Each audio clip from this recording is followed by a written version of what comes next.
그날 밤 경기도 안산 외곽의 한 낡은 창고에서 여성의 비명이 터져 나왔다.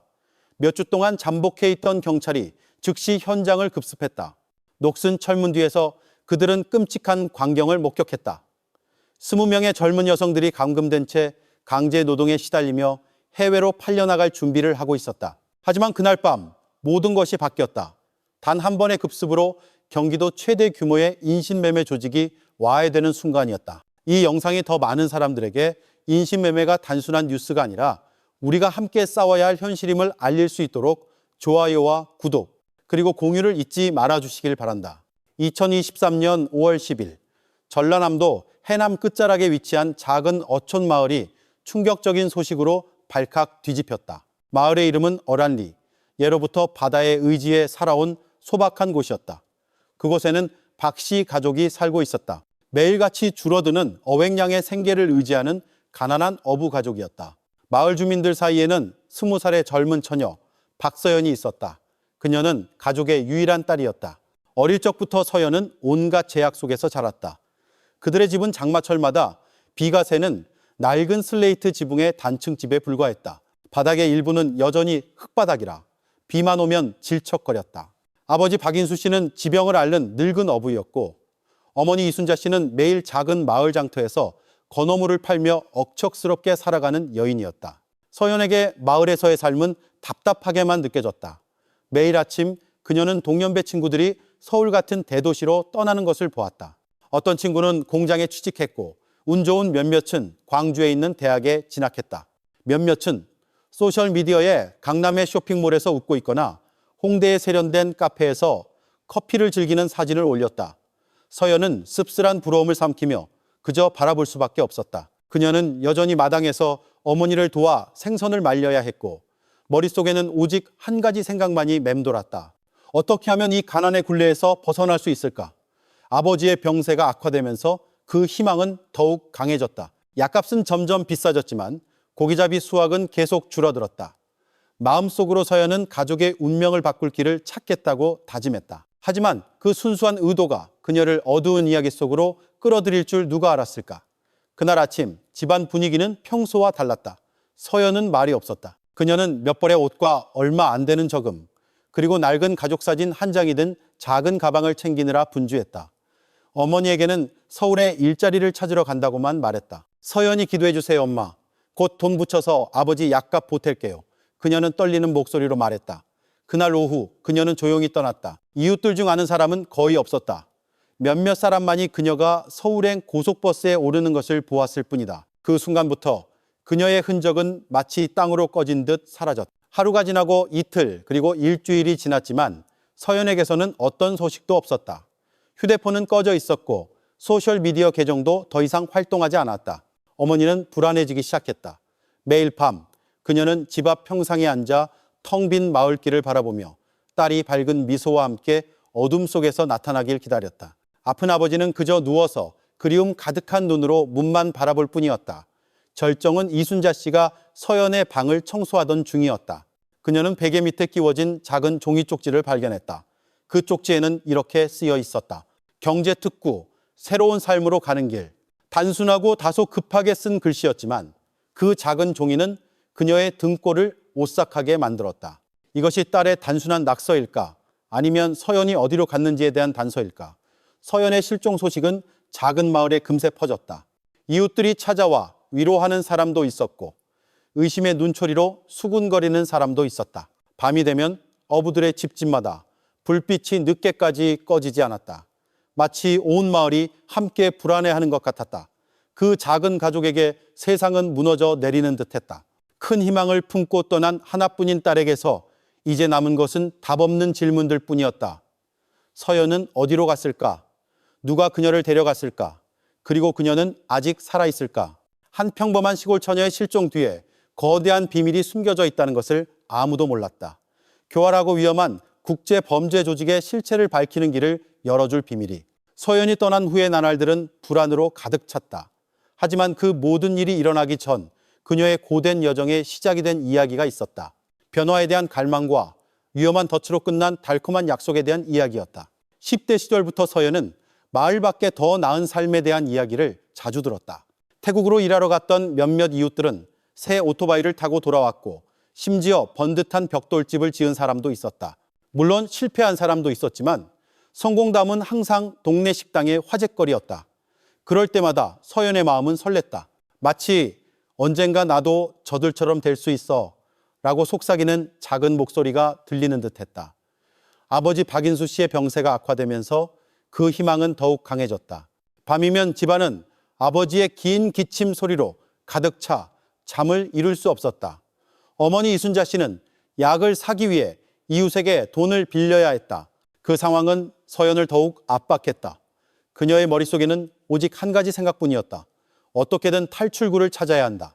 그러던 중 모든 것을 바꾼 한 통의 전화가 걸려왔다.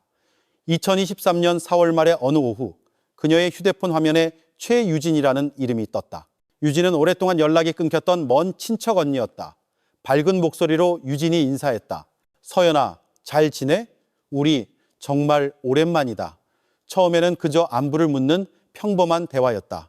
하지만 얼마 지나지 않아 유진은 일자리 이야기를 꺼냈다. 서연이 너 아직도 시골에 있니? 나 지금 방콕에 있는 국제회사에서 일하는데 일이 정말 쉬워. 그냥 온라인 고객 관리만 하면 돼. 월급은 400에서 500만 원 정도고 숙식의 비행기표까지 다 제공해줘. 서연에게 그 말은 아름다운 음악처럼 들렸다. 그녀는 잠시 말을 잇지 못하다가 조심스럽게 물었다. 정말요 언니? 해외 취업 사기당했다는 이야기 많잖아요. 유진은 가볍게 웃었다. 아, 그건 이상한 브로커 믿어서 그런 거지. 나 통해서 가면 안전해. 나도 여기서 거의 1년째 일하는데 아무 문제 없어. 심지어 내가 널 위해 자리 하나 빼놨어. 너희 집 사정 내가 알잖아. 이 기회 놓치지 마, 서연아. 그 말에 서연은 상상에 잠겼다. 그녀는 번듯한 벽돌집, 좋은 병원에서 치료받는 아버지, 더 이상 빚지지 않아도 되는 어머니를 떠올렸다. 그 상상은 너무나 강렬해서 그녀의 의심을 덮어버렸다. 그럼에도 불구하고 그날 밤 그녀는 여전히 불안했다. 텔레비전에서 보았던 인신매매 관련 뉴스가 떠올랐다. 하지만 확신에 찬 유진의 목소리가 계속 귓가에 맴돌았다. 날 믿어. 이게 내 운명을 바꿀 길이야. 그 후 며칠 동안 유진은 더욱 부지런히 연락했다. 거의 매일 밤 전화벨이 울렸다. 그녀는 방콕의 고층 빌딩 사진, 최신 컴퓨터가 놓인 깔끔한 책상 사진, 심지어 어마어마한 숫자가 찍힌 월급 명세서 사진까지 보냈다. 그 모든 것이 서연의 확신을 더했다. 거의 2주 동안 내적 갈등이 계속되었다. 때로는 확신에 찼다가 때로는 다시 의심스러웠다. 고민 끝에 그녀는 가장 친한 친구인 지수에게 털어놓았다. 그들은 해변에 앉아 파도를 바라보았다. 지수야, 나 태국에 있는 친척 언니한테 일자리 제안받았어. 안전하고 월급도 많대. 서연이 조용히 말했다. 지수는 걱정스러운 눈으로 그녀를 바라봤다. 서연아, 조심해. 우리 마을 사람 중에도 정식 허가 없이 나갔다가 피해본 사람 많잖아. 주민센터에 가서 정보를 찾아보거나 관련 지원단체에 먼저 물어봐. 서연은 고개를 끄덕였지만 마음은 여전히 유진의 말에 기울어 있었다. 이 기회를 놓치면 언제 또 아버지를 도울 수 있을까? 그녀는 생각했다. 마침내 그녀는 용기를 내어 어머니에게 이 사실을 이야기했다. 하지만 태국이라는 말은 꺼내지 않았다. 엄마, 서울에서 좋은 일자리 제안받았어요. 월급이 꽤 괜찮아서 아버지 약값에 보탤 수 있을 것 같아요. 이순자 씨는 오랫동안 말이 없다가 딸을 바라보았다. 그게 최선이라면 가거라. 하지만 조심해야 한다. 얘야, 사람 쉽게 믿지 말고 엄마가 항상 널 위해 기도하고 있다는 걸 잊지 마라. 그 말을 듣자 서연은 마음의 짐이 조금은 가벼워지는 것 같았다. 그녀는 남은 의심을 떨쳐냈다. 그날 밤 그녀는 유진에게 전화해서 단호한 목소리로 말했다. 좋아요 언니, 저 갈게요. 도와주세요. 안도감이 마음속에 스며들었다. 마치 모든 고통이 곧 끝날 것만 같았다. 하지만 그녀도 모르는 사이 그 간단한 한마디는 어두운 여정의 시작점이었다. 그녀의 자유를 빼앗고 한 아이로서, 한 여성으로서, 그리고 한 인간으로서의 영혼의 강인함을 시험할 여정의 시작이었다. 2023년 5월 10일 아침, 어랄리의 풍경은 평소와 다름없었다. 바다는 잔잔하게 물결쳤고 마을 아이들은 여전히 해변을 뛰어다녔다. 하지만 박씨 가족의 작은 집안 분위기는 무겁기만 했다. 박서연은 애써 덤덤한 표정으로 어머니에게 작별 인사를 했다. 엄마, 저를 위해 기도해 주세요. 분명 이게 우리가 더 나은 삶을 살 수 있는 길일 거예요. 그녀는 속삭였다. 이순자 씨는 눈물을 참으며 고개를 끄덕일 뿐 딸의 손을 꽉 쥐었다. 서연이 탄 시외버스가 작은 터미널을 떠나 서울로 향할 때 그녀는 창가에 앉아 서서히 멀어지는 논과 언덕을 바라보았다. 가슴속에서는 희망과 불안이 끊임없이 교차했다. 몇 시간 후 버스는 서울에 도착했다. 한 여성이 길가에서 기다리고 있었다. 그녀는 자신을 최유진이 말한 여정의 책임자 강희선이라고 짧게 소개했다. 언뜻 보기엔 상냥해 보였지만 그녀의 시선은 서연의 모든 움직임을 재는 듯 날카로웠다. 네가 서연이니? 따라와. 오늘 밤에 계속 이동할 거야. 그녀가 차갑게 말했다. 별다른 선택지가 없었던 서연은 그녀의 발걸음을 따랐다. 서울 외곽의 한 허름한 임시 숙소로 끌려갔다. 그곳에서 그녀는 다른 5명의 사람들을 만났다. 여자 3, 남자 2, 모두 젊었고 그들의 얼굴에는 희망과 불안이 뒤섞여 있었다. 그들은 어두컴컴한 좁은 방에 앉아 차가운 밥과 보잘것없는 젓갈로 저녁을 때웠다. 민호라는 이름의 한 청년이 다가와 조용히 속삭였다. 너도 태국에서 일한다고 들었어? 월급이 많다던데 정말일까? 서연은 그저 작게 고개를 끄덕였다. 믿고 싶은 마음과 배신당할지 모른다는 두려움 사이에서 마음이 흔들렸다. 그날 밤 그들은 얇은 담요 한 장을 깐 바닥에 비좁게 누워 잠을 잤다. 도로에서 들려오는 오토바이 소리에 가끔 잠에서 깼다. 서연은 눈을 감으려 했지만 부모님의 얼굴이 계속해서 마음속에 떠올랐다. 다음 날 밤 승합차 한 대가 그들을 데리러 왔다. 인천항으로 가는 길은 길고 어둡고 고요했다. 운전사는 말이 없었고 강희선은 이따금 뒤를 돌아보며 짧게 경고했다. 쓸데없는 질문하지 말고 그냥 따라와. 도착하자 낡은 목선 한 척이 밤파도에 흔들리며 기다리고 있었다. 그들은 별다른 설명 없이 배에 타도록 강요당했다. 서연은 작은 가방을 껴안고 마치 거대한 비밀을 숨기고 있는 듯한 검은 바다를 바라보았다. 뱃길은 길었다. 짠 내음이 코를 찔렀고 단조로운 엔진 소리와 뼛속까지 파고드는 밤 공기가 계속되었다. 항해 도중 한 승객이 몰래 휴대폰을 꺼내 가족에게 연락하려 했다. 강희선은 즉시 날카로운 목소리로 그를 꾸짖어 모두를 놀라게 했다. 전부 휴대폰 끄고 서류는 지금 다 모아. 그녀가 소리쳤다. 부드럽던 그녀의 얼굴은 이제 무섭게 변해 있었다. 하나둘씩 그들은 마지못해 귀중품을 내놓았다. 한 소녀가 잠시 저항했다. 그녀의 목소리는 떨렸다. 왜 이걸 내야 하죠? 우린 그냥 일하러 가는 거잖아요. 강희선은 그녀를 날카롭게 쳐다보며 소리쳤다. 싫으면 지금 당장 이 바다 한가운데서 내려. 그 말은 채찍처럼 소녀의 온몸을 떨게 했다. 눈물이 그렁그렁한 채 그녀는 결국 휴대폰과 여권을 내놓았다. 서연의 차례가 되자 그녀는 떨리는 손으로 휴대폰을 건넸다. 그 작은 기기가 손에서 떠나는 순간 가슴이 꽉 막히는 것 같았다. 그녀는 그것이 외부 세계와의 유일한 연결고리였으며 이제 완전히 단절되었음을 깨달았다. 밤은 깊어지고 배는 파도에 심하게 흔들렸다. 몇몇은 뱃멀미로 구토를 했고 서연은 그저 무릎을 껴안고 앉아 스스로를 진정시키려 애쓸 뿐이었다. 동이틀 무렵 배는 평택항에 정박했다. 그들은 창문이 굳게 닫힌 3층짜리 상가 건물로 이송되었다. 밖에서 보면 평범해 보였지만 안으로 들어서자 답답한 공기와 갇혔다는 느낌에 숨이 막혔다. 안에는 키가 큰 남자가 기다리고 있었다. 그의 목소리는 낮고 차가웠다. 여기서 쉬어라. 내일 밤에 방콕으로 출발한다. 그는 철문을 닫으며 말했다. 그날 서연은 무언가 단단히 잘못되었다는 것을 느꼈다. 사무실도 면접도 유진이 약속했던 일자리에 대한 어떤 설명도 없었다. 오직 얇은 매트리스가 깔린 비좁은 방, 보잘것없는 음식, 그리고 주변 젊은이들의 얼굴에 가득한 두려움뿐이었다. 옆에 앉아있던 민호가 다시 속삭였다. 이상하다고 생각 안 해? 모든 게 꼭 숨기는 것 같잖아. 서연은 그저 고개를 숙였다. 마음속에서 두려움의 싹이 자라나기 시작했다.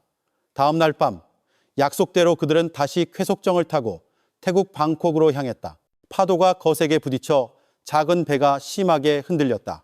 멀리서 반짝이는 방콕의 도시, 불빛이 서연의 마음에 잠시 희미한 희망을 주었다. 그녀는 약속되었던 고층 빌딩, 현대적인 사무실, 그리고 새로운 삶을 상상했다.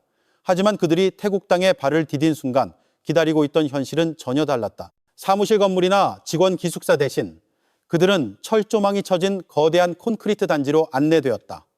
멀리서 무장한 남자 몇 명이 정문을 지키고 있는 것이 보였다. 빨리 내려서 따라와.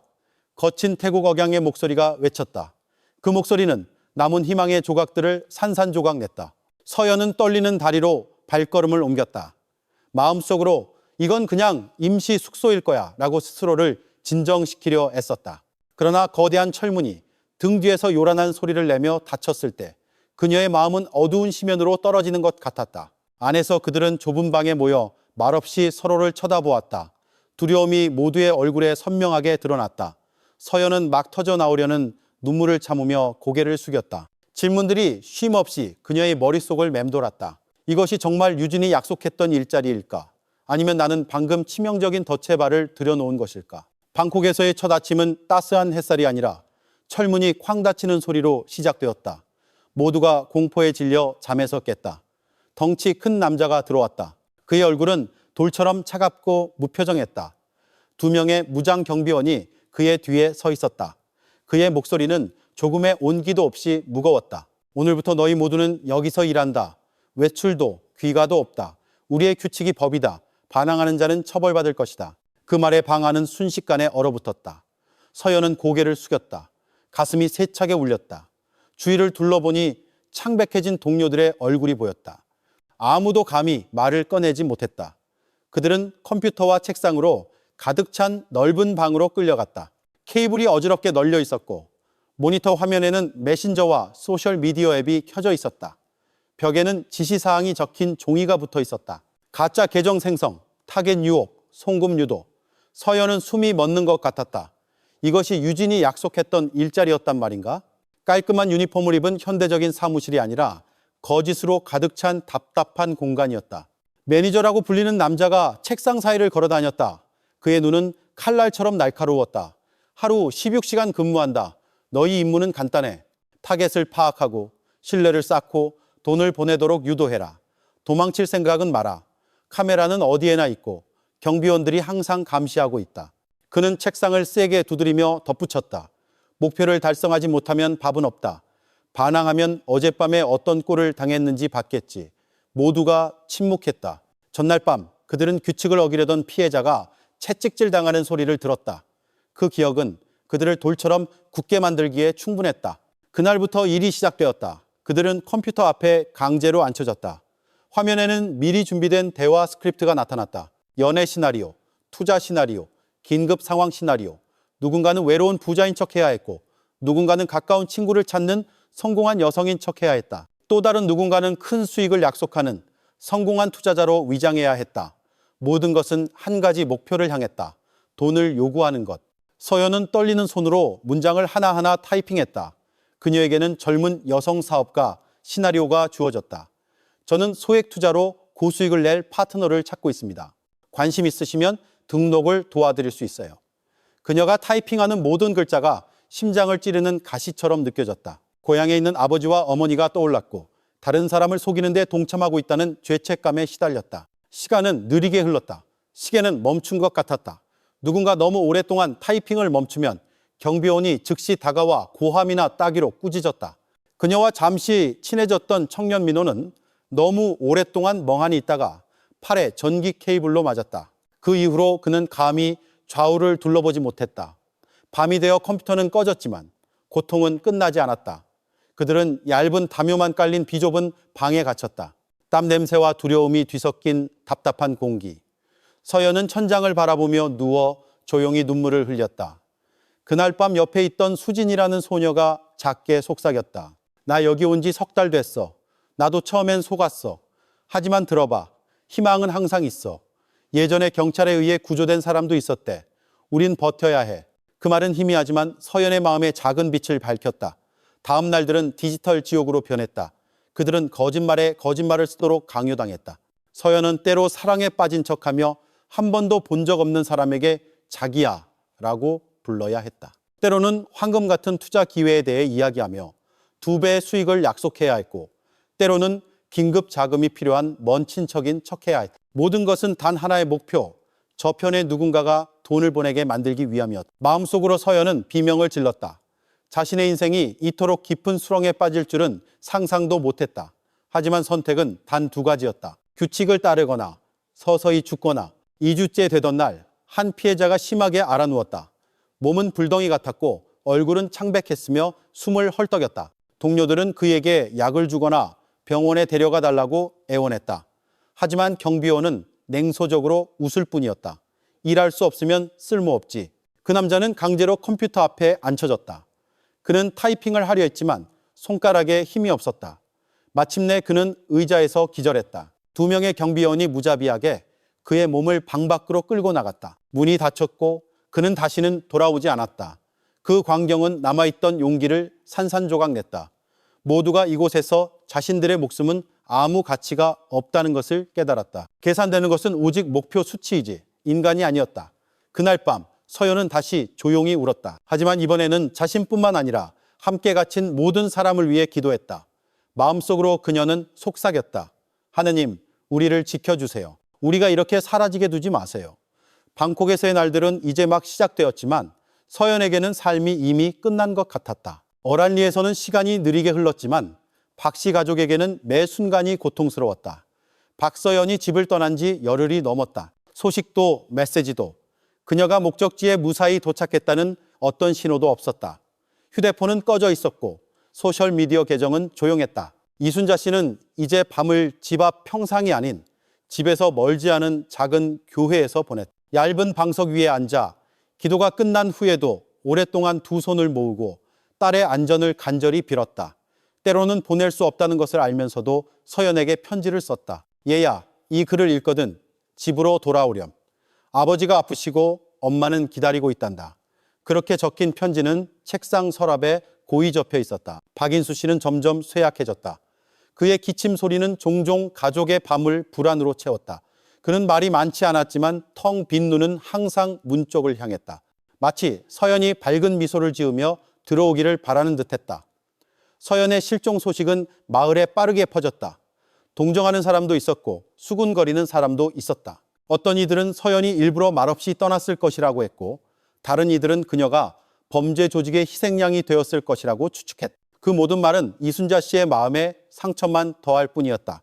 어느 날 오후 서연의 방을 청소하던 이순자 씨는 베개 밑에 끼워진 작은 종이 쪽지를 발견했다. 급하게 쓴 손글씨에는 경제특구 새로운 삶으로 가는 길이라고 적혀 있었다.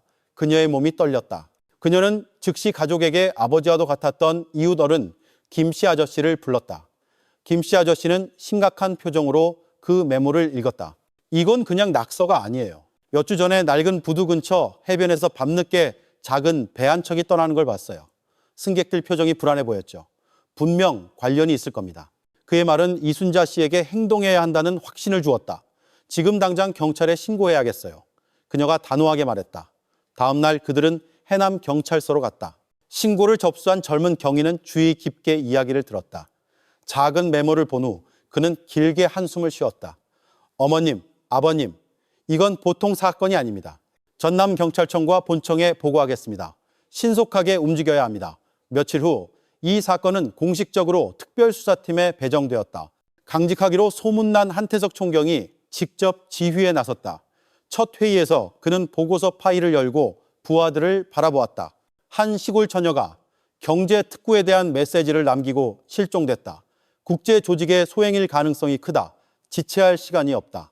수사는 세 갈래로 나뉘었다. 기술팀은 서연의 디지털 흔적을 추적했다. 휴대폰은 꺼졌지만 시스템은 마지막 신호가 인천 근방에서 기록된 것을 탐지했다. 중요한 단서였다. 금융팀은 그녀의 계좌를 조사했다.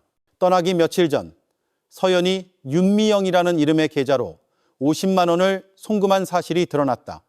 그 돈은 곧바로 여러 개의 소액 계좌로 빠르게 흩어졌다. 전형적인 자금 세탁 패턴이었다. 현장팀은 그녀의 육로 이동 경로를 추적했다. 서울 터미널의 CCTV 영상에서 서연이 한 여성과 함께 걷는 모습이 포착되었다. 확대 분석 결과 그녀의 신원은 오랫동안 조직의 운반책으로 의심받아온 강희선과 일치했다. 조금씩 큰 그림이 맞춰지기 시작했다. 모집책 최유진, 운반책 강희선, 자금관리책 윤미영. 세 개의 이름이 각기 다른 경로에서 나타났지만 서로 얽혀 있었다. 회의실 벽에는 커다란 대한민국 지도가 펼쳐져 있었다. 해남, 서울, 인천, 그리고 방콕에 붉은 핀이 꽂혔다. 얇은 실이 그 지점들을 연결하며 서연의 여정을 나타내는 구불구불한 선을 그렸다. 수사관들의 긴장된 얼굴이 지도를 응시했다. 한태석 총경이 붉은 선을 가리켰다. 이건 우연이 아니다. 이 조직은 거미줄처럼 치밀하다. 그들이 흔적을 지우기 전에 마디마디를 끊어야 한다. 마을에서 이순자 씨는 계속 소식을 기다렸다. 김 씨 아저씨가 종종 경찰서에서 들은 작은 소식을 전하며 힘을 북돋아 주었다. 제가 직접 봤어요, 아주머니. 경찰들이 정말 진지하게 임하고 있어요. 이 사건이 최우선 순위라고 하더군요. 희망을 잃지 마세요. 그 말은 사막의 물처럼 약간의 위안을 주었다. 하지만 기나긴 밤은 여전히 기도와 불안으로 채워졌다. 바닷바람이 파도 소리를 실어올 때마다 이순자 씨는 마치 문 앞에서 서연의 발소리가 들리는 듯한 착각에 빠졌다. 그것이 환상이라는 것을 알았지만 마음은 포기하기를 거부했다. 경찰에게 이 수사는 더 이상 한 시골 처녀를 찾는 일이 아니었다. 더 많은 희생자를 낼 수 있는 거대 조직을 와해시키는 작전이었다. 매 시간이 소중했다. 한태석 총경은 단호한 목소리로 회의를 마쳤다. 마지막 신호가 인천이라면 이미 국경을 넘었을 가능성이 크다.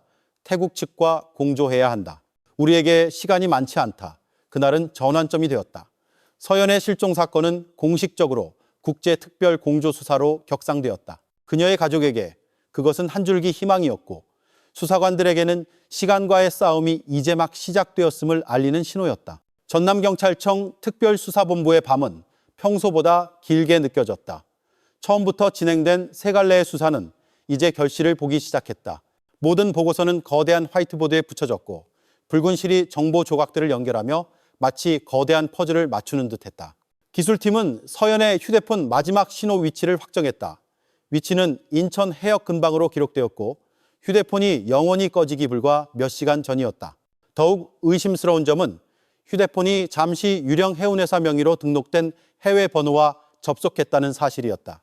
이건 우연이 아닙니다. 이 번호는 인신매매 사건에서 자주 등장했습니다. IT 분석관이 말했다. 금융팀 또한 자금 이동을 보고했다. 서연이 송금한 50만 원은 실제로 윤미영의 계좌를 통해 흘러 들어간 뒤 소액으로 분산되었다. 길게 설명할 필요도 없이 그 패턴은 명백한 자금 세탁이었다. 최종 목적지는 해외를 향하고 있었다. 한 수사관이 매듭을 지었다. 한편 현장팀은 서울에서 중요한 증언을 확보했다. 한 버스 기사가 서연의 인상착의와 일치하는 소녀를 포함한 작은 그룹을 태운 적이 있다고 기억했다. 그 소녀는 강희선이란 이름의 여성과 동행했으며 강희선은 최유진이라는 모집책과 가까운 사이로 알려져 있었다. 기사는 덧붙였다. 그 여자는 모든 승객에게 휴대폰 사용을 금지시켰어요. 얼굴은 차가웠지만 분명히 그녀가 통제권을 쥐고 있었죠. 이제 최유진이라는 이름이 수사 보도에 확고히 자리 잡았다. 소셜미디어에서 가져온 그녀의 사진들이 붙어 있었다. 세련된 카페에서의 밝은 미소, 렌터카 앞에서의 포즈, 유행하는 옷차림. 겉으로 보기에는 인생을 즐기는 평범한 젊은이 같았지만 경찰에게 그녀는 피해자와 국경 너머의 거대 조직을 잇는 달이었다. 그날 밤 회의에서 분위기는 긴장감으로 가득 찼다. 한 젊은 수사관이 목소리를 높였다. 모집책인 게 확실하다면 왜 바로 체포하지 않습니까? 한태석 총경이 날카롭게 쳐다봤다. 그렇게 간단하지 않아. 그녀가 완전한 가해자인지 아니면 압박받는 중간책인지 아직 모른다. 성급하게 움직이면 조직이 몇 시간 안에 피해자들을 제거할 수 있어. 그는 책상을 두드리며 한마디 한마디를 강조했다. 우리는 범죄자를 쫓는 것만이 아니라 생명을 구하고 있는 것이다. 마침내 전략이 결정되었다. 최유진에게 조용히 접근하는 것. 한 젊은 여경이 위장 임무를 맡았다. 새로운 소셜미디어 계정을 만들고 최유진과 접촉을 시도했다. 처음 며칠은 인내의 시간이었다. 첫 메시지는 답장이 없었고 두 번째 메시지에는 누구세요? 라는 짧은 답만 돌아왔다. 유진이 마음을 열기까지는 친근하고 신뢰감 있는 어조로 여러 번 대화를 나눠야 했다. 그녀는 방콕의 대기업이 젊은 인력을 찾고 있으며 쉬운 일에 높은 급여를 준다고 이야기했다. 그녀의 말은 달콤하게 들렸지만 녹취를 듣고 있던 수사본부 팀원들은 그것이 서연을 올가맨 것과 같은 독이라는 것을 알았다. 다른 한편으로 현장 수사는 계속해서 유진의 배경을 파고들었다. 그녀는 과거 전라도의 작은 마을에 살다가 서울로 이사했다. 출입국 기록에 따르면 그녀는 해남, 서울, 인천을 자주 오갔다. 인천에 갈 때마다 터미널에서 항상 다른 사람을 만나는 등 보이지 않는 손이 그녀의 발걸음을 조종하는 듯했다. 밤마다 해킹에 성공한 채팅 기록에서 정보 조각들이 모였다. 후보자를 인천으로 데려와 질문 많이 하지 마. 그 후에 희선에게 넘겨. 문장은 짧았지만 유진이 적극적인 모집책이라는 위치를 명확히 하기에 충분했다. 하지만 한태석 총경은 여전히 팀원들에게 서두르지 말라고 제지했다. 그녀 위에 누가 통제권을 쥐고 있는지 알아내야 한다. 강희선과 윤미영은 아직 건드리지 않았다. 우리가 실수하면 그들은 피해자들과 함께 사라질 수 있다. 마을에서 서연의 가족은 계속 소식을 기다렸다. 이순자 씨는 여전히 작은 교회에서 충실히 기도했고 김 씨 아저씨는 소식의 다리가 되어주었다. 경찰이 서연이를 데려간 사람을 알아냈대요. 이름이 최유진이라고 하더군요. 그들이 빨리 조치를 취할 수 있도록 기도합시다. 이순자 씨의 눈에서 눈물이 떨어졌다. 이번에는 희미한 희망이 섞여 있었다. 수사본부에서는 전략이 더욱 무르익었다. 위장한 여경은 마침내 유진과 온라인 만남 약속을 잡는 데 성공했다. 네가 진심이라면 다음 주에 방콕으로 가는 여정을 주선해 줄 수 있어. 유진이 채팅했었다. 그 채팅을 지켜보던 팀은 즉시 그 문장을 황금 같은 증거로 표시했다. 그날 밤 평가회의는 길게 이어졌다. 유진을 즉시 체포하자는 의견과 다른 연결고리가 나타날 때까지 기다리는 것이 중요하다고 강조하는 의견이 맞섰다. 한태석 총경이 손을 들어 논쟁을 진정시켰다. 우리는 문 앞에 와 있다. 유진은 열쇠다. 그녀를 통해 강희선과 윤미영을 끌어낼 수 있다. 하지만 그녀 자신도 한때 피해자였을 가능성을 잊지 마라. 우리는 체포할 준비뿐만 아니라 들을 준비도 해야 한다. 방안은 조용해졌다. 모두가 최유진이란 이름 뒤에 또 다른 이야기가 있을 수 있다는 것을 깨달았다. 수사의 다음 방향을 결정할 이야기. 그날 밤 지도의 붉은 실은 더욱 선명해졌다. 해남에서 서울로, 서울에서 인천으로, 그리고 방콕으로 모든 선은 한 지점을 향하고 있었다. 소셜미디어에서는 달콤한 미소를 짓고 있지만 화면 뒤에는 어두운 그림자를 드리운 한 젊은 여성을. 그날 밤 전남경찰청 조사실의 공기는 뼛속까지 시릴 정도로 차가웠다. 하얀 형광등 불빛이 방 중앙의 금속 책상을 비추며 벽에 날카로운 그림자를 만들었다. 맞은편 의자에 최유진이 고개를 숙인 채 앉아 있었다. 그녀의 손목에는 얇은 수갑이 채워져 있었다. 소셜미디어에서의 화려한 미소는 사라지고 불안으로 가득 찬 창백한 얼굴만 남아 있었다. 한태석 총경이 차분하지만 단호한 목소리로 신문을 시작했다. 유진 씨, 당신이 서연 양 모집에 관여한 것을 알고 있습니다. 사실대로 말하세요. 어떻게 된 겁니까? 유진은 떨림을 참으려 애쓰며 한숨을 쉬었다. 저는 그냥 일자리를 소개해 줬을 뿐이에요, 팀장님. 그 이상은 아니에요. 저도 예전에 그런 제안을 받았고요. 그녀가 작은 목소리로 답했다. 한 젊은 수사관이 목소리를 높였다. 장난치지 마. 우린 당신이 다른 피해자 후보들과 나눈 채팅 내용, 송금 증거, 버스 기사 증언까지 다 갖고 있어. 당신은 명백히 조직의 일원이야. 유진은 입을 다물었다.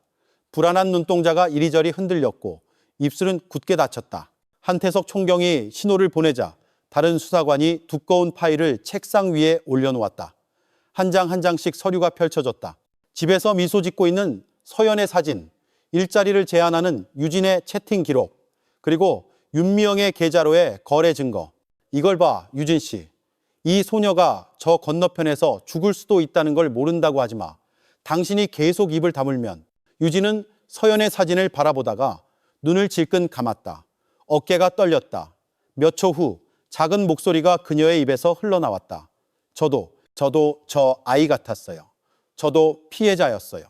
방안은 조용해졌다. 모든 수사관이 숨을 죽이고 다음 말을 기다렸다. 유진은 끊어지는 목소리로 이야기를 시작했다. 몇 년 전 그녀는 태국에서 계산원으로 일하게 해주겠다는 약속을 받았다. 부푼 희망을 안고 떠났지만 그녀를 기다리고 있던 것은 지옥이었다. 컴퓨터로 사람들을 속이도록 강요당했고 목표를 달성하지 못하면 구타당했다. 몇 달 동안 갇혀 지내다가 어느 날 풀려났다. 동정심 때문이 아니라 조직이 그녀를 모집책으로 이용하고 싶었기 때문이었다. 제가 거절하면 고향에 있는 가족들을 해치겠다고 했어요. 유진이 속삭였다. 눈물이 떨어지기 시작했다. 저는 두려웠어요. 다른 길이 없었어요. 한태석 총경이 몸을 앞으로 기울였다. 그의 목소리는 부드러워졌다. 유진 씨, 그렇다면 지금이 당신이 빠져나올 때요. 우리가 그들을 무너뜨리도록 도와줘. 누가 당신을 조종했는지 말해줘. 유진은 입술을 깨물었고 마침내 고개를 끄덕였다. 항상 지시를 내리는 사람이 둘이 있었어요. 첫 번째는 강희선이에요.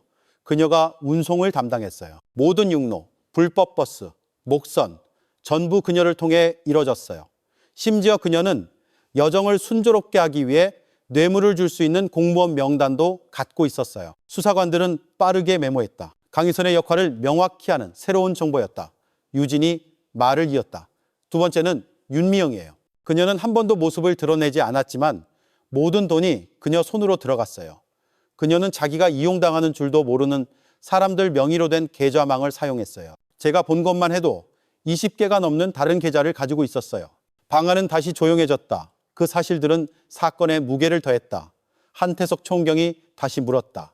당신이 데려온 피해자가 얼마나 됩니까? 유진은 오랫동안 고개를 숙였다. 그리고 목소리가 갈라졌다. 정확히 셀 수는 없어요. 아마 수십 명일 거예요. 전라도에서, 경상도에서, 강원도에서 모두 인천을 거쳐 보내졌어요. 그들은 일하러 갈 거라고 했지만 현실은 그녀의 목소리가 끊겼다. 그녀는 두 손으로 얼굴을 가렸다. 몇몇 수사관은 고개를 숙였다. 그들의 얼굴은 굳어 있었다. 어떤 이는 깊은 한숨을 쉬었고 어떤 이는 펜을 너무 꽉 쥐어 손이 떨렸다. 그들은 수십 명이라는 숫자 뒤에 지금 디지털 지옥에 갇혀 있을지도 모를 실제 생명이 있다는 것을 깨달았다. 한태석 총경은 유진을 오랫동안 바라보았다. 당신은 이 짐을 너무 오래 짊어졌어. 하지만 지금 당신이 말함으로써 그들을 구하는 데 도움을 주는 거야. 우리는 모든 세부 정보가 필요해. 임시 숙소는 어디인지, 누가 데리러 오는지, 배편 일정은 언제인지. 유진은 흐느끼며 더 많은 정보를 털어놓았다. 그녀는 서울의 임시 숙소 주소, 자주 이용하는 버스 기사들의 이름, 그리고 강희선이 출발 신호를 보낼 때 사용하는 암호까지 언급했다. 그 모든 세부 정보는 즉시 기록되고 타이핑되어 현장팀에 전달되었다. 신문 후 긴급 회의가 열렸다. 모든 증거가 종합되었다. 유진의 자백, 서연의 휴대폰 신호, 윤미영의 금융 패턴, 버스 기사의 증언, 수사보도의 붉은 실은 이제 더욱 선명해졌다. 모집책 유진, 운반책 강희선, 자금관리책 윤미영, 한 젊은 수사관이 감정이 격앙된 목소리로 말했다. 더 지체하면 새로운 피해자가 생길 겁니다. 한태석 총경은 고개를 끄덕였다. 그의 얼굴은 긴장으로 굳어 있었다. 맞아. 이제 우리가 움직일 때다. 합동작전을 준비한다. 강희선과 윤미영은 동시에 체포해야 한다. 그리고 더 중요한 것은 그들이 이동하기 전에 피해자들을 찾아야 한다. 조사실 밖에서 유진은 퉁퉁 부은 눈으로 힘없이 앉아 있었다. 그녀의 미래가 어떻게 될지는 알 수 없었지만 그녀는 약간의 안도감을 느꼈다. 몇 년 동안 그림자 속에서 살아온 후 처음으로 그녀는 용기를 내어 입을 열었다. 그날 밤 수사본부의 수사보도는 유진에서 강희선으로 그리고 윤미영으로 이어지는 새로운 붉은 실로 가득 찼다. 범죄의 거미줄은 이제 온전한 모습을 드러냈고 경찰은 그 매듭을 하나씩 잘라낼 준비를 하고 있었다. 그날 밤 전남경찰청 수사본부의 긴장감은 극에 달했다. 최유진의 자백으로 조직의 모든 연결고리가 명확해졌다. 여정을 총괄하는 강희선과 자금을 관리하는 윤미영, 한태석 총경은 사진, 지도, 붉은 선으로 가득한 거대한 보드 앞에 섰다. 단호한 눈빛으로 그는 말했다. 더 이상 지체할 수 없다. 강희선과 윤미영은 동시에 검거해야 한다. 하나라도 놓치면 이 조직은 다시 살아날 수 있다. 피해자들의 목숨이 우리의 속도에 달려있다는 것을 명심하라. 작전 계획이 즉시 수립되었다. 강희선이 주로 여정을 관리하는 서울이 주요 목표 지점으로 선정되었다. 해상 경로가 여전히 열려있는 인천이 또 다른 집중 대상이 되었다. 윤미영의 계좌가 자금 인출에 자주 사용된 부산 역시 명단에 포함되었다. 지방경찰, 본청 특수부대, 그리고 금융정보 분석권의 지원을 포함한 합동팀이 구성되었다. 모든 통신은 철저히 통제되었다. 아주 작은 정보 유출이라도 목표물을 도주하게 만들 수 있었기 때문이다. 서울에서는 새벽녘에 팀이 움직였다. 서울 외곽의 한 임대주택으로 향했다. 유진의 정보에 따르면 그곳은 강희선이 출발 전 피해자 후보들을 수용하는 장소였다. 밖에서 집은 조용해 보였지만 창문 커튼은 굳게 닫혀 있었다. 팀은 네 방향에서 포위하며 흩어졌다. 작전 지휘관이 신호를 보냈다. 문이 부서졌다. 경찰이다. 움직이지 마라는 외침이 울려 퍼졌다. 안에서 그들은 불안한 표정의 젊은이 7명을 발견했다. 일부는 여전히 옷이든 작은 가방을 껴안고 있었다. 그들은 조심스럽게 밖으로 인도되었다. 부엌에서는 한 여성이 뒷문으로 급히 도망치려 하고 있었다. 바로 강희선이었다. 그녀는 잠시 경찰의 손을 뿌리치고 히스테릭하게 소리쳤지만 불과 몇 초 만에 몸이 바닥에 제압되고 손목에 수갑이 채워졌다. 그녀의 얼굴은 붉게 달아올랐고 눈에는 증오가 가득했다. 너희는 지금 뭘 상대하는지 몰라. 그녀가 비명을 질렀지만 팀에게는 그저 절망적인 외침일 뿐이었다. 강희선은 밖으로 끌려나갔고 구조된 피해자 후보들은 집 앞마당에 앉아 흐느끼며 자신들이 방콕의 레스토랑 종업원으로 일자리를 약속받았다고 털어놓았다. 부산에서는 금융팀이 윤명의 흔적을 추적했다. 은행 및 금융정보분석권의 보고서에 따르면 의심스러운 자금 흐름이 수십 개의 유령 계좌로 유입되었고 심지어 일부는 전자지갑과 신원 도용 계좌를 통해 유통되었다. 수사는 사실 몇 주 동안 진행되어 왔으며 윤미영이 은행과 해운대의 고급 오피스텔을 오가는 동선을 감시하고 있었다. 숨겨진 카메라는 항상 큰 가방을 들고 자신감 넘치는 얼굴로 은행을 드나드는 우아한 여성의 모습을 기록했다. 그날 그녀가 은행에서 막 돌아왔을 때 무장한 팀이 오피스텔 로비를 포위했다. 윤미영 씨, 인신매매 및 자금 세탁 혐의로 체포합니다. 윤미영은 잠시 당황했지만 이내 냉소적인 미소를 지으려 했었다. 증거도 없으면서. 하지만 그녀의 가방을 수색하자 해외 송금 기록, 유령 계좌 목록, 그리고 강희선과의 대화 내용이 담긴 전화기가 발견되었다. 그녀의 얼굴은 순식간에 창백해졌고 거만한 미소는 사라졌다. 한편 인천에서는 해상 경로를 차단하기 위한 동시작전이 수행되었다. 해양경찰 순찰대가 조직이 주로 이용하는 쥐구멍 항구들에 배치되었다. 숨겨진 한목재 부두에서 그들은 작은 모터보트 한 척이 준비되고 있는 것을 발견했다. 젊은이 5명, 남자 셋과 여자 둘이 배낭을 맨 채 어리둥절하게 서 있었다. 보트 운전사는 경찰을 보자 당황하여 엔진을 켜려 했지만 재빨리 제압당했다. 피해자들은 배에서 멀리 떨어뜨려졌고 일부는 자신들이 불법적으로 국경을 넘을 뻔했다는 사실을 깨닫고 울음을 터뜨렸다. 그 장면은 그들이 얼마나 죽음의 문턱에 가까웠는지를 보여주는 생생한 증거가 되었다. 그날 밤 서울에서 강희선이, 부산에서 윤미영이 체포되었다는 소식이 거의 동시에 수사본부에 도착했다. 안도의 환호성이 터져나왔다. 몇몇 수사관은 박수를 쳤고 다른 이들은 짐이 조금 가벼워진 듯 길게 한숨을 내쉬었다. 한태석 총경은 굳건히 서 있었다. 그의 목소리는 떨렸지만 결의에 차 있었다. 우리가 해냈다. 가장 큰 2개의 매듭이 풀렸다. 하지만 잊지 마라. 우리의 목표는 단지 그들을 잡는 것이 아니다. 우리는 아직 방콕에 갇혀있는 피해자들을 구해야 한다. 강희선은 조사를 받기 위해 서울로 이송되었다. 조사실에서 그녀는 처음에는 완고하게 입을 다물었지만 채팅 증거와 유진의 증언이 제시되자 그녀의 얼굴은 흔들리기 시작했다.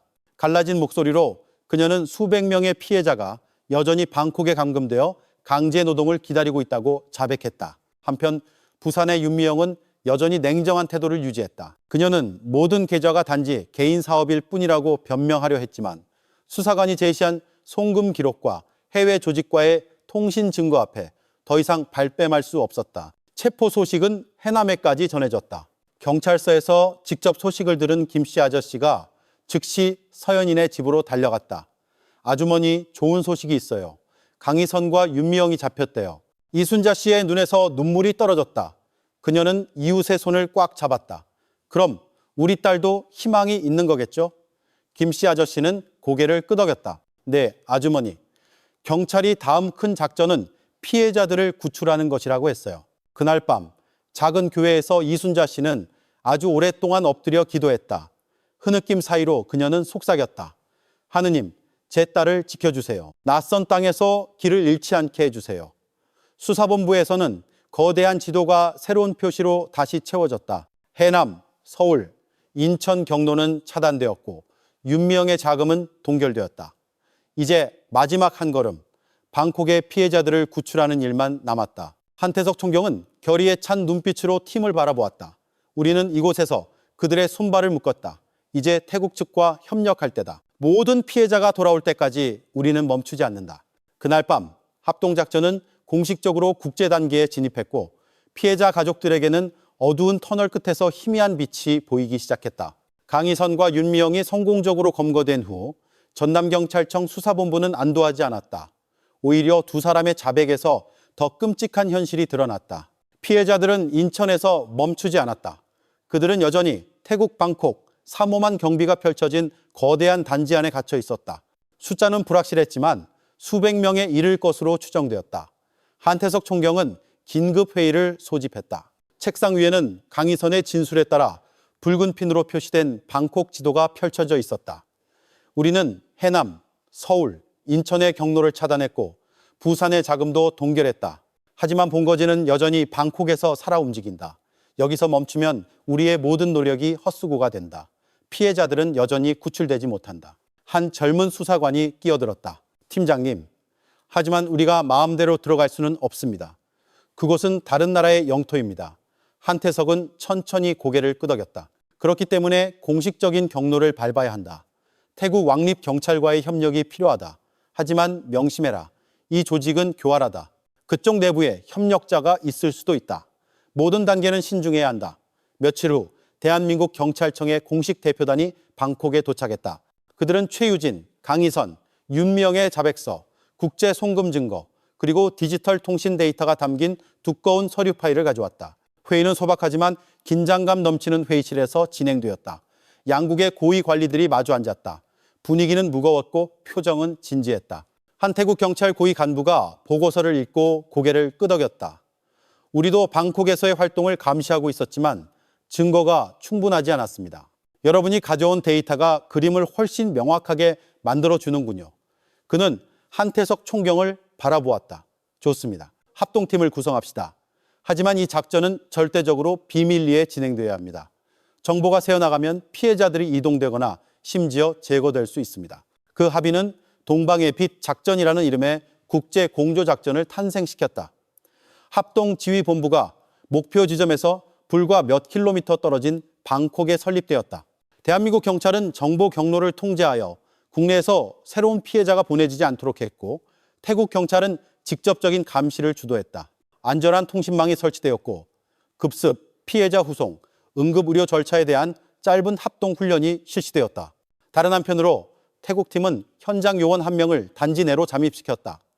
그는 조직이 오랫동안 신뢰해온 현지정보원의 추천으로 물류기사로 채용되는 데 성공했다.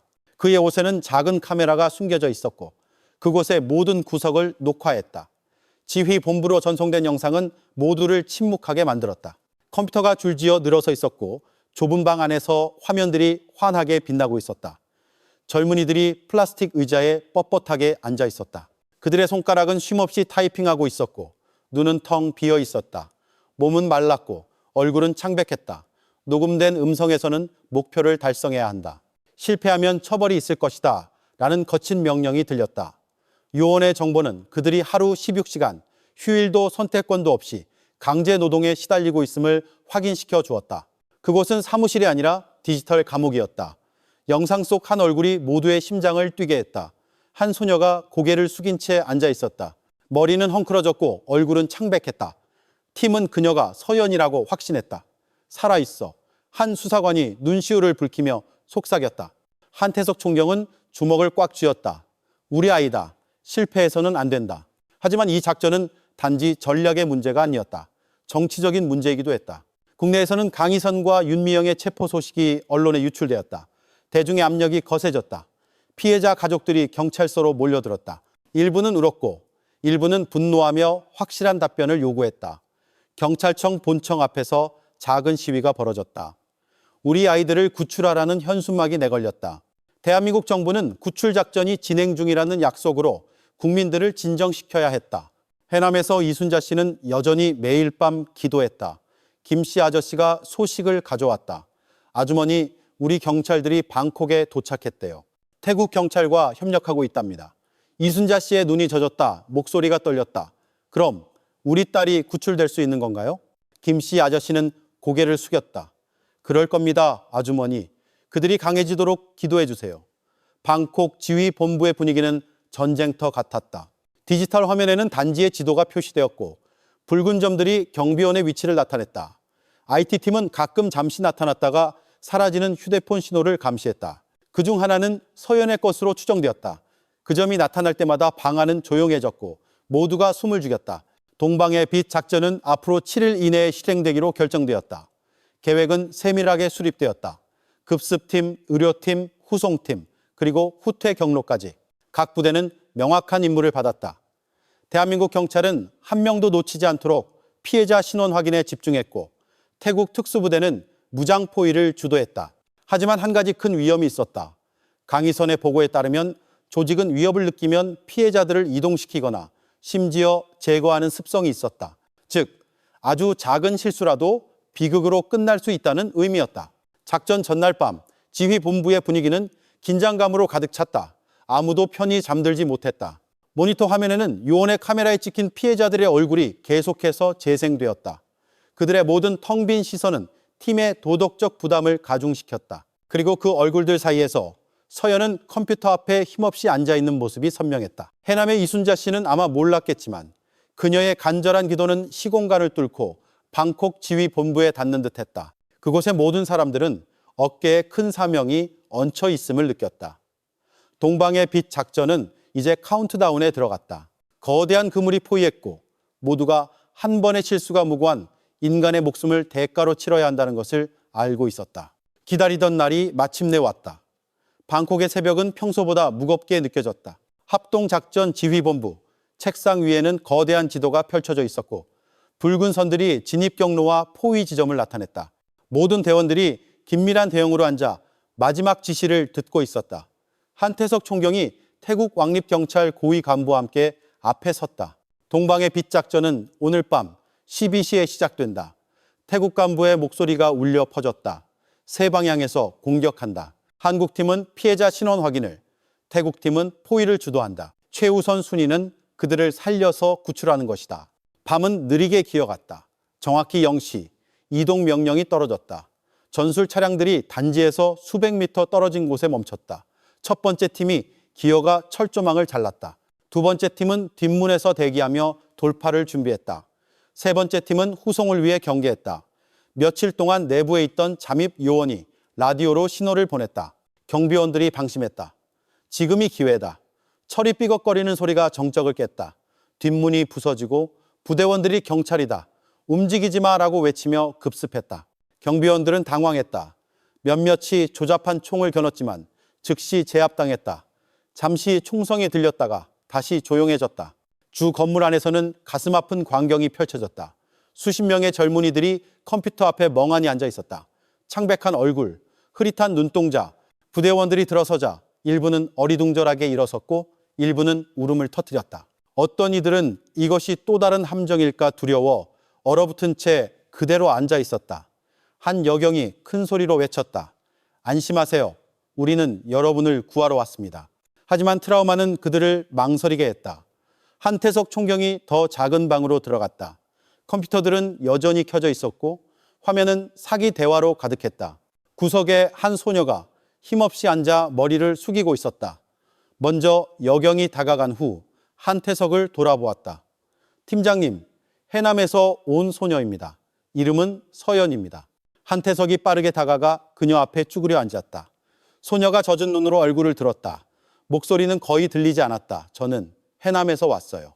눈물이 쏟아져 내렸다. 한태석은 감정을 억누르며 조용히 말했다. 이제 안전해. 우리가 널 집으로 데려가기 위해 왔어. 서연은 부축을 받으며 밖으로 나갔다.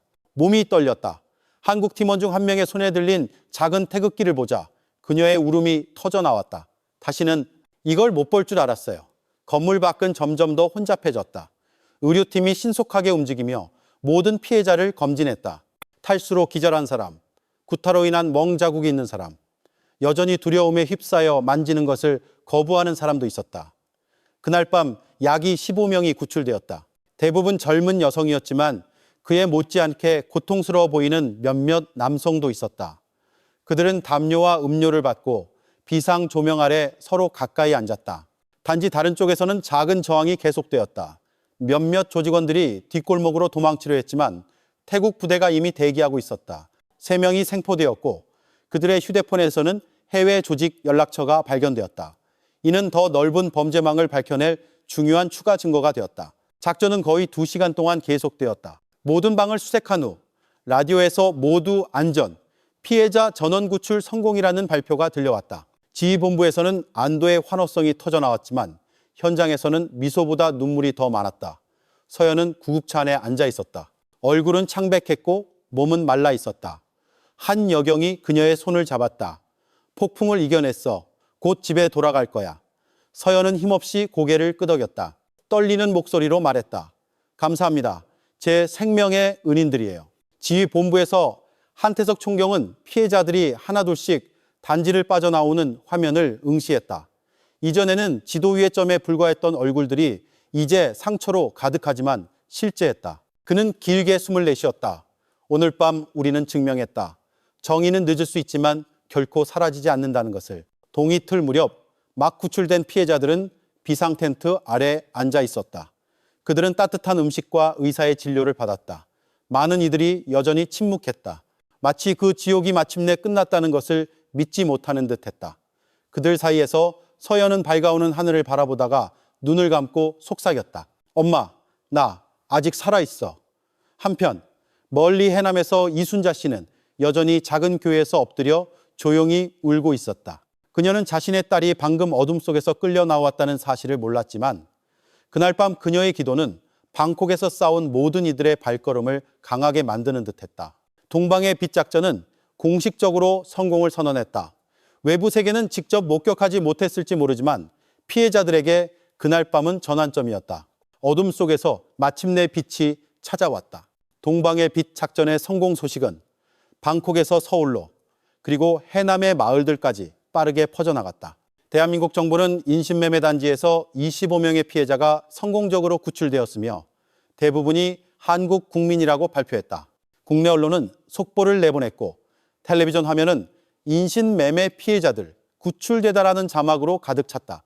해남의 한 소박한 집 마을 주민들이 모여들었다. 이장님이 군청에서 막 받은 공식적인 소식을 전했다.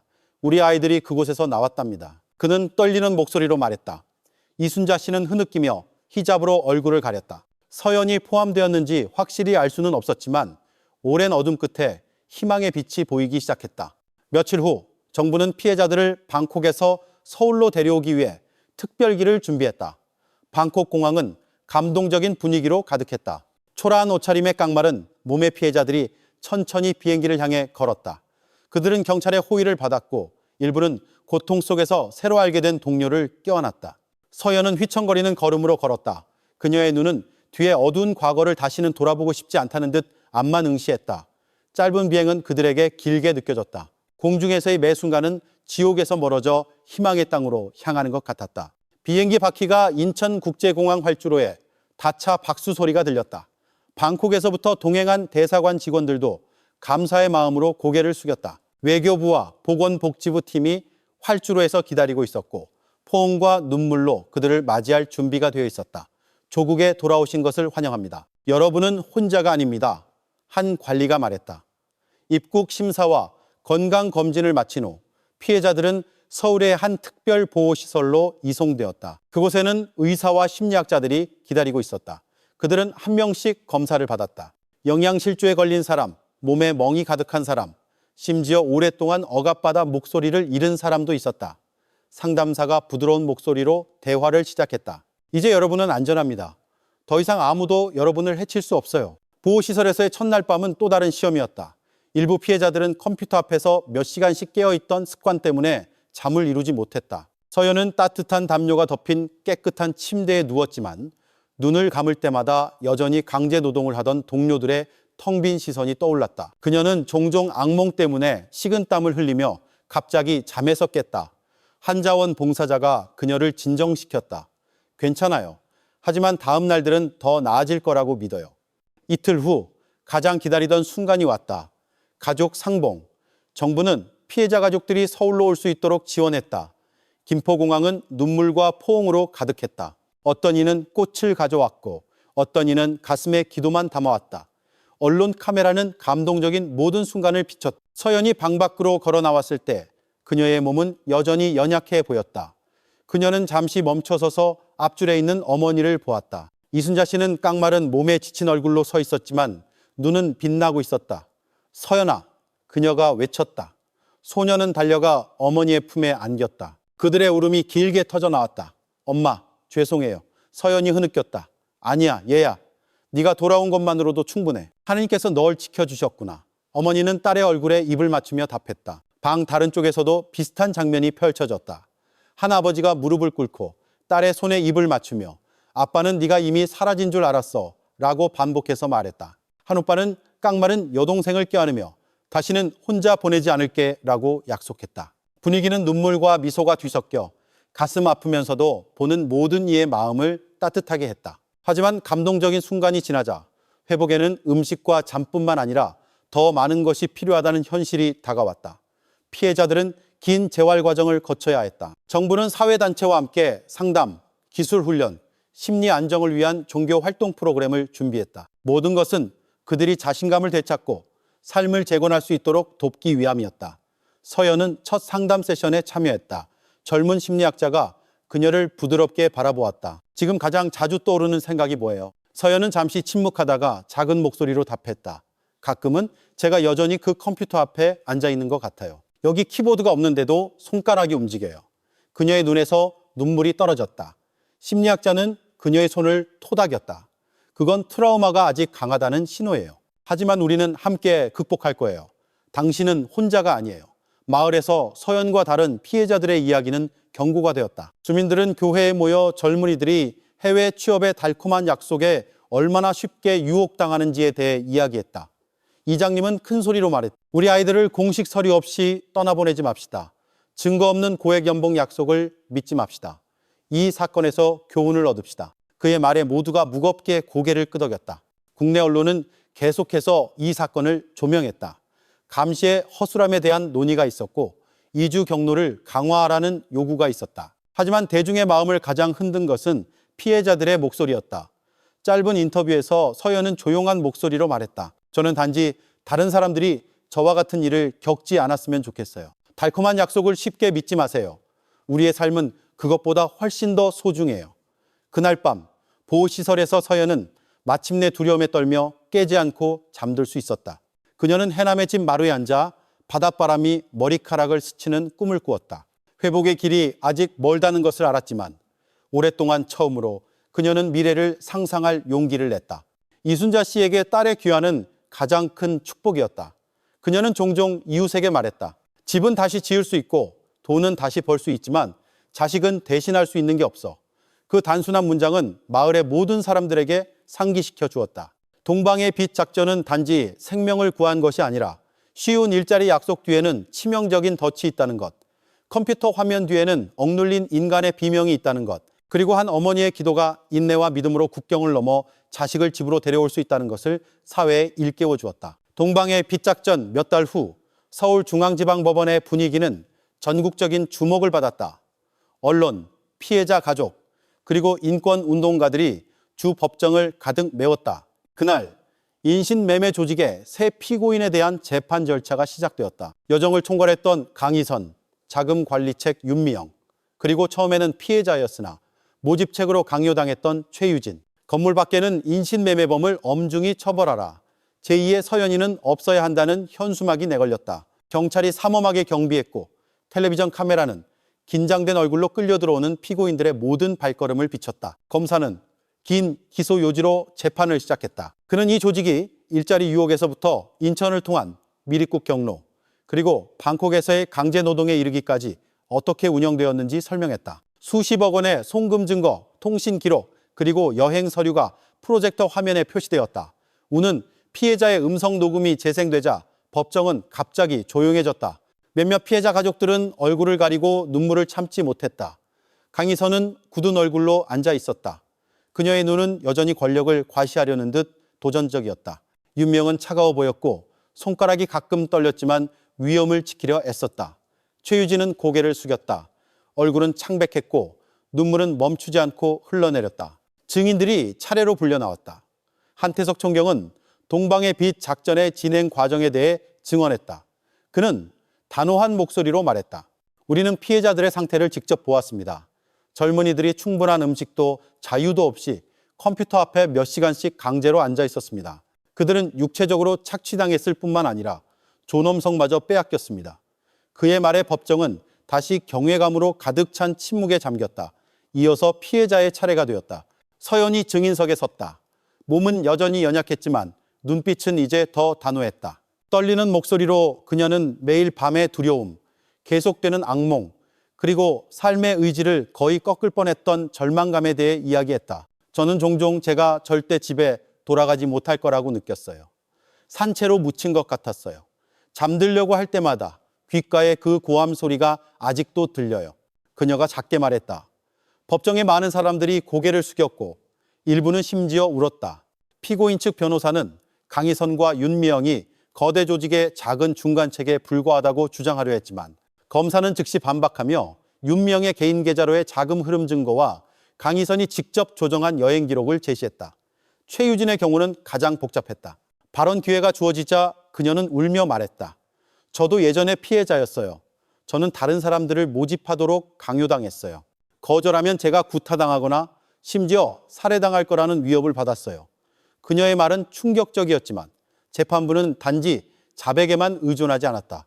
수사 결과 실제로 유진이 위협 아래에서 강제로 일하는 것을 본 다른 증인이 있다는 것이 밝혀졌다. 의료 기록 또한 그녀가 과거에 신체적 폭력을 겪었다는 사실을 뒷받침했다. 재판은 몇 주 동안 계속되었다. 언론은 모든 진전을 보도했고 국민들은 긴장하며 판결을 기다렸다. 마침내 판결의 날이 왔다. 재판장은 단호한 목소리로 입을 열었다. 이 법정은 단지 법적 행위를 평가하는 것이 아니라 도덕적 메시지를 보내는 것입니다. 그는 판사봉을 두드리고 판결을 하나씩 낭독했다. 피고인 강희선은 인신매매죄가 유죄로 인정되어 징역 20년과 벌금 20억 원, 그리고 범죄 관련 자산 몰수를 선고한다. 웅성거리는 소리가 들렸다. 몇몇 피해자 가족들은 안도의 박수를 쳤다.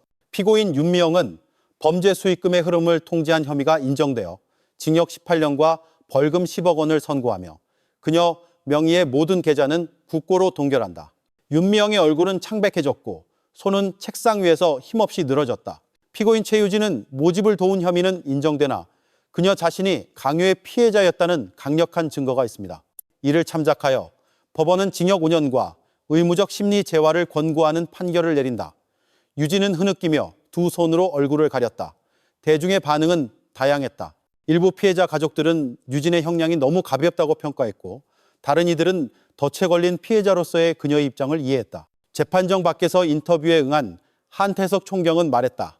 정의는 단지 처벌하는 것이 아니라 이해하는 것이기도 합니다. 우리가 순수한 가해자와 강요당한 피해자를 구분하지 못한다면 우리는 이 범죄의 사슬을 끊는데 실패할 것입니다. 해남에서 이순자 씨는 이웃집 텔레비전을 통해 재판 방송을 보았다. 그녀는 서연의 손을 꽉 잡았다. 얘야, 너를 아프게 한 사람들이 마침내 벌을 받았구나. 서연은 천천히 고개를 끄덕이고 속삭였다. 네, 엄마. 하지만 저는 유진 언니를 완전히 미워할 수도 없어요. 그녀도 저와 같은 입장이었으니까요. 그 말에 어머니는 침묵했다. 남겨진 상처가 흙과 백으로 나눌 수 있는 것보다 더 복잡하다는 것을 깨달았다. 이 판결은 동방의 빛 작전의 긴 여정을 공식적으로 마감했다. 하지만 사회에 이 사건은 전환점이 되었다. 정부는 이주 노동자에 대한 감독을 강화하고 인신매매 방지를 위한 특별팀을 구성했으며 즉석 취업 약속의 위험성에 대해 국민들을 교육했다. 재판장은 훗날 많이 인용된 문장으로 재판을 마쳤다. 탐욕은 인간을 동료 인간의 상인으로 만들었습니다. 그러나 피해자들의 용기, 국제적인 협력, 그리고 가족의 기도는 정의가 여전히 살아있음을 증명했습니다. 이 판결이 인간을 상품화하려는 자는 누구든 법과 국가의 양심에 직면하게 될 것이라는 경고가 되기를 바랍니다. 판결이 선고되고 주범들이 형을 받게 되면서 분위기는 서서히 바뀌었다. 서연과 다른 피해자들에게 정의는 실현되었지만 마음의 상처가 즉시 치유되는 것은 아니었다. 과거의 그림자가 여전히 종종 따라다녔지만 삶은 계속되어야 했다. 서울의 보호시설에서 피해자들은 재활 프로그램을 이수했다. 매일 상담 세션, 기술 훈련, 그리고 마음을 안정시키기 위한 종교 활동이 있었다.